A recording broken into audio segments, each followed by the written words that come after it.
Youth Green Society is an organization inspired by the 2030 Agenda for Sustainable Development. They're focused on restoration of the ecosystem, climate change reforms, and achieving food security and reducing poverty in and amongst the youth in Kenya using green economic strategies. So they have a lot of things that are going on: food drives, circular economy projects, and matters of green entrepreneurship. Biashara ya mazingira. That's what we're looking at. Business still can happen from all around us. And I'm sitting here with the founder of that Youth Green Society, Dennis Kimani, a regular, of course, here on the show.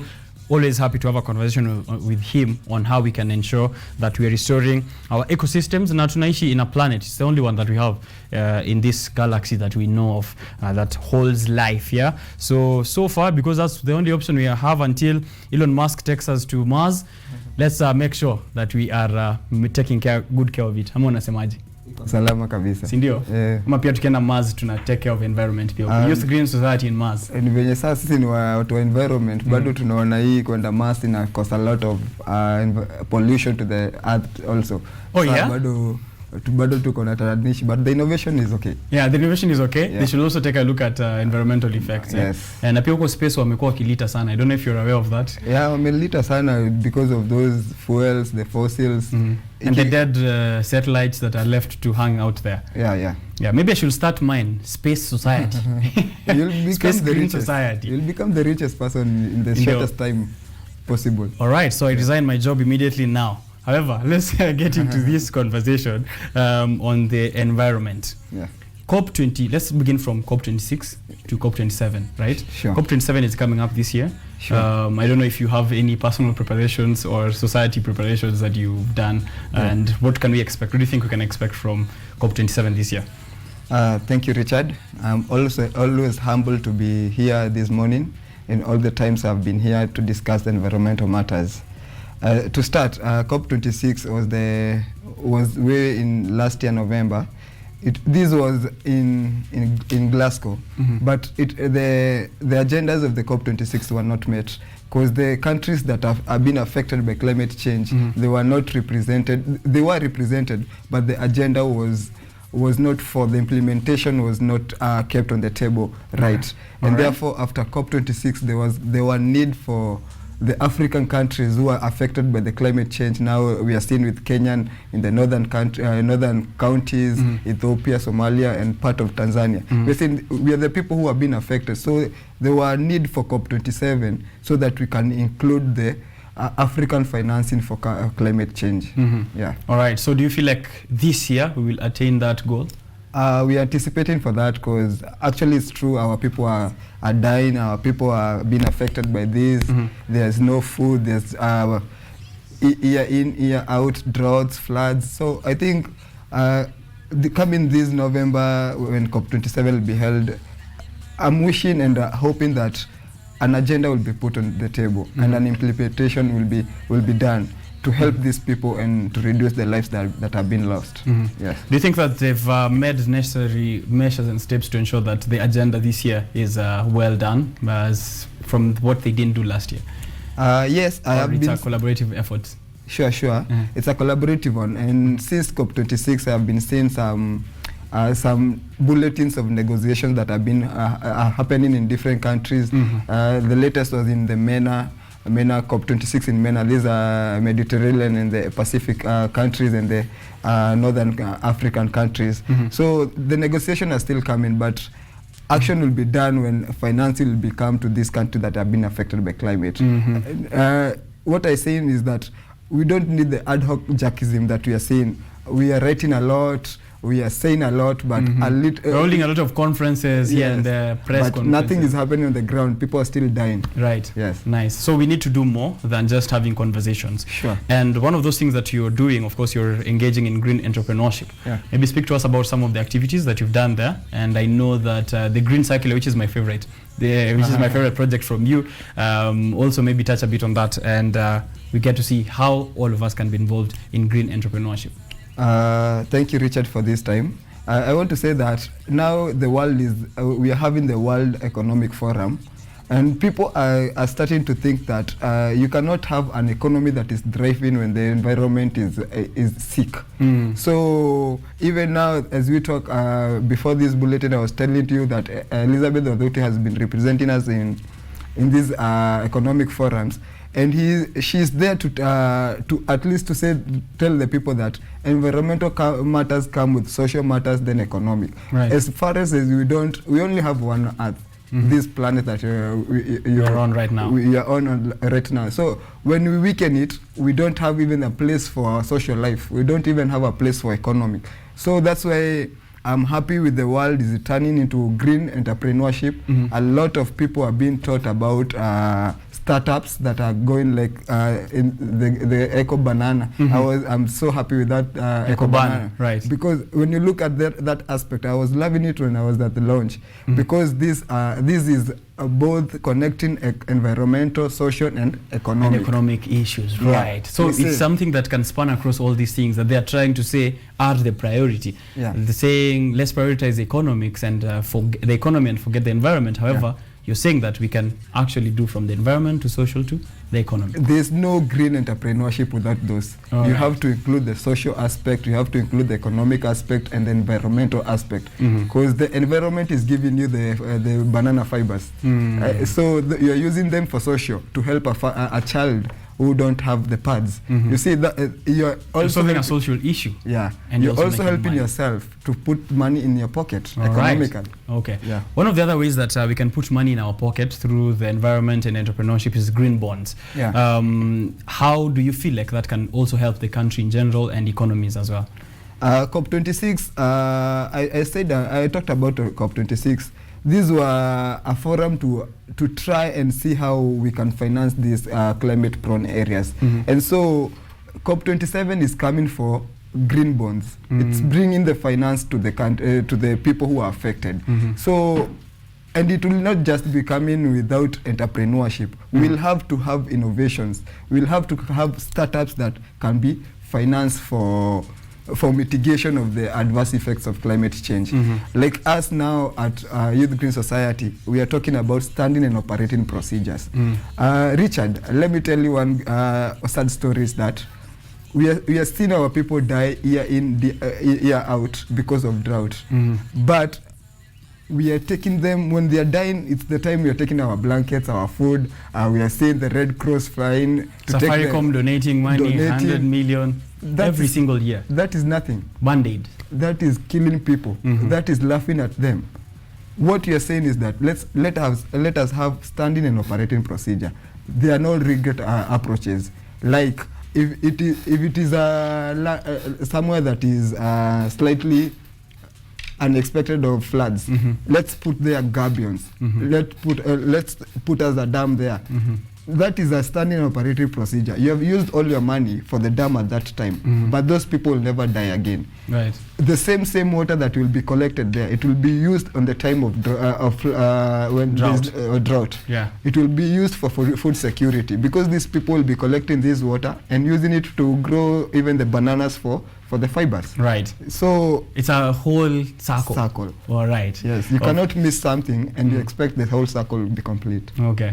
That makes sense. Now, we are going to get into the Amani and Mazingira Presidential Award, which you are, of course, as the Green Society seeking to be a part of. But on the 5th of June is International Environmental Day. There have been several emerging issues around environmental and climate change. I don't know what kind of activities that you have planned or are already doing towards celebrating the International Environment Day.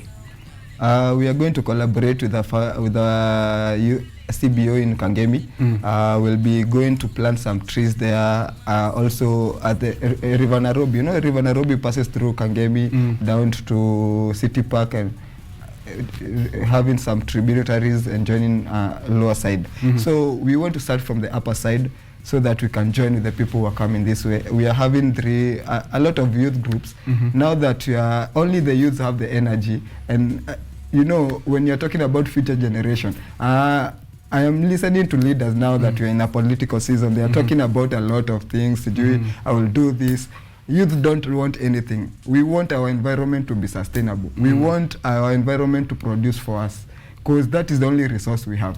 Right. So that's why the youths are engaging with a lot of vigor and passion to clean up even the Nairobi River, to innovate, and that is the only calling we're having. So I urge every youth to wake up. One day or the two, if you hear people are going to clean somewhere, let's join. Actually, this time of International Environmental Day. Right. Yeah. Let's ask them to join you. Sure. And tell you, and so tell us where that is going to happen, how they can become part of the process or the activity happening on the 5th. To join us in Kagemi this 5th, you can call my number or you can use the social media pages. Twitter is Youth Green Society, Facebook is Youth Green Society Kenya. We also have an Instagram that is not working so much, but you can follow our website www.youthgreensociety.org. All right. And we also have posters that are coming along. We have stakeholders now that we are having these matters of environment. We have to include the people who are the stakeholder. You know, most of the Nairobi River is not even polluted by people from households. Most of them are companies, most of them are industries alongside the industries. So what you are saying is that let us include everybody. The stakeholders are the most important, right? Because including the ones who are polluting it. Yeah. Right. So we are calling everyone to join us. All right, great. Now, Mazingira Award. Yeah. What is it about, and how are you involved in Mazingira Award? Is it something that we need to vote for? Maybe we can also take part in. I think this Mazingira Award is breaking norm like the other applications for competition because it's a government-based award. It came about by when we were having the UNEA, UNEP at 50. It was UNEA. This is the delegation. It's a treaty where we are trying to reduce the plastic pollution. So it was held in Kenya. Actually, it is about multilateral environmental assessment. So it is including the people, I'm saying the stakeholders, from international and local levels. So it is an award for everybody because of keeping peace with the environment. That's why you're saying it is called the Amani Mazingira Award, because it's people who are keeping peace with the environment. All right. It was presented by the President of Kenya, His Excellency President Uhuru Kenyatta, and it will be awarded in the International Environmental Day. Okay. Yes. So who's getting the award? Who's participating? It's anyone, including you. Oh, okay. So if I am someone who's been doing something positive towards the environment, I can be part of it. I have been, yes. You have been calling in here with some questions that are very good questions that people should get answers from. Okay. You are mandated to, you can go and apply. You can even have your name there because you are a presenter who is presenting environmental matters. It does not depend with anyone, even us. So including the guys from Ecobana, they can also try their luck. Okay. Yeah. All right. All the best to all of us who will be participating in the Amani Mazingira Awards. Are there, I wanted us to, I know it's 9:51 in the morning, time is not on our side. However, just to remind people of that circular project, which is my favorite, and how exactly people can do it at their household, because tunataka pia wao wajoin Amani Mazingira Award tusiwin peke yetu. Sure. We are talking about green bees. We are talking about urban gardening. These are the things that are coming up with our circular economy. You know that our environment is being, when we produce and consume, we are also wasting our environment. Even the waste management is something that should be taken into our hearts. So with Youth Green Society, we came up with an innovation just right after the government of Kenya passed the Sustainable Bill 2021 on waste management, that is taking Kenya from a linear to a circular economy way of controlling our waste. So therefore, the circular economy for zero waste, it's an economy that we are creating for people. It's a green job creation for our people. It's starting from household. Last time we were here, we were talking about a lot of waste is being produced from the house. But nothing comes, the company that is given the mandate to take the waste is just doing collection. Right. Nothing else. No sorting. No sorting, no segregation. But with the circular economy, we are teaching people how to have their own urban gardens or even balcony gardens. Let's say you have these pills pills. You don't separate. You don't mix them with plastics or water. You put them aside. You have one time now I'm seeing people, they buy a lot of dispensable water. So they have these plastics, the big bottles, the big bottles. Use 2 or 3 to make a garden. You put soil inside. These organics that you use every day, the potatoes, the what, take one of the bottle, put some holes inside, put the soil in with some organics there. It will decompose. Right. When it decompose, you'll see there will be some worms. These worms, we are called, now you'll be using them in the bin worm mechanism, where you can decompose your own fertilizer, and this fertilizer you'll be using to grow your kales on the balcony. You'll be using to grow your to flower your house, because these are useful materials. These are valuable, and something that people can do free of charge in their houses. Of course. Now, this being a World No Tobacco Day, also something else interesting is that the planting of tobacco is very harmful to the soil. It leaves acidity that is not good for the planting of other products, which are maybe cash crops or food items. So make sure that you are also ensuring, as tunaambia watu waache kusmoke, because it's also affecting the other people, passive smokers of tobacco. Ensure that also kama uko na an alternative to tobacco farming, please do that. There's no alternative to tobacco farming. I'm telling you, even you look at the researches, the amount of water tobacco plant uses, it is almost like the dam that is around here. For one plant.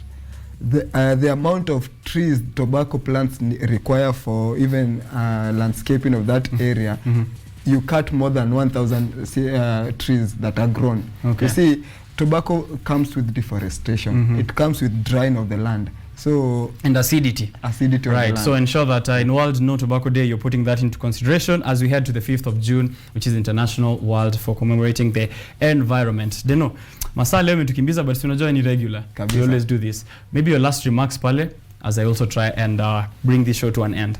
My last remarks is to remind you guys that we are working on City Park. I couldn't go out without mentioning this, because we want City Park to be the next forest with international standards. We have finished our master plan for 5 years, Richard, and now we need people like you, photographers, for people to come there. You know, the second vice president of Kenya is buried there. So City Park is rich in cultural and natural heritage. At the same time, he was not just a politician, he was the father of art.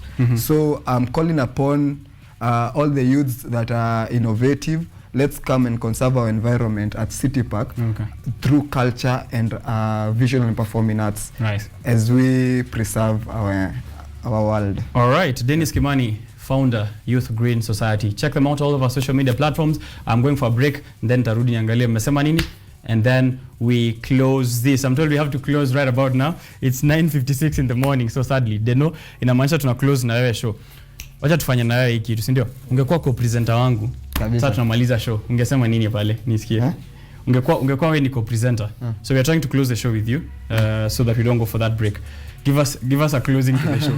Hey, there's a trick. You know me, I'm you're an environment person. I'm an environment, but I can try. Yeah, try it as we close. I hear Jeff say, let's meet there. I don't know. I'm not good with that. All right, International Environment Day coming up on the June 5th. But on Tuesday morning, tarudi hapa hivi on Manjas of Biashara tena. So ensure that you're tuning in for that. Kesho, happy Madaraka Day to all the Kenyans out there. Don't forget the struggle. We are moving towards independence every single day. Even self-independence is one of those things that you will try out.